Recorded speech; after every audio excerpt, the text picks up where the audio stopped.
Cette délibération traite du sujet des aidants et des aidés.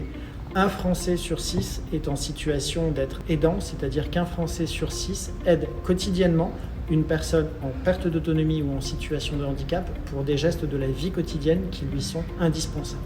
Et cette situation a des effets très impactants sur la vie sociale, la vie économique, mais également l'état de santé des aidants. Donc il est important pour nous, au niveau municipal, de pouvoir imaginer une offre de services dédiée pour pouvoir accompagner au mieux ces aidants.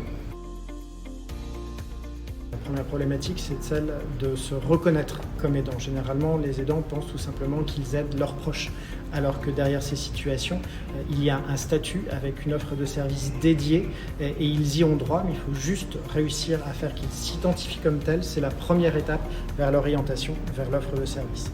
La deuxième problématique, c'est justement l'organisation de cette offre de service. Aujourd'hui, il n'existe pas un lieu, un site internet, un document qui regroupe l'ensemble des informations à destination des aidants, alors que c'est quelque chose qui faciliterait grandement leur vie.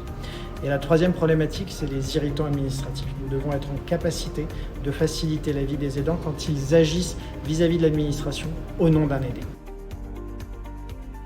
Première mesure, une conférence citoyenne qui associerait des aidants, des aidés, des associations, des représentants de la ville de Paris pour pouvoir identifier justement les irritants administratifs et imaginer avec eux les solutions pour pouvoir les lever et faciliter concrètement leur vie. La deuxième proposition, c'est de pouvoir réunir en un seul et même lieu les informations, l'ensemble des informations nécessaires uniquement pour les aidants, que ce soit en matière d'information, de formation, en matière d'accès au répit, en matière d'adaptation du logement, tous ces éléments qui concernent leur vie, l'idée c'est de pouvoir les retrouver dans un seul et même lieu.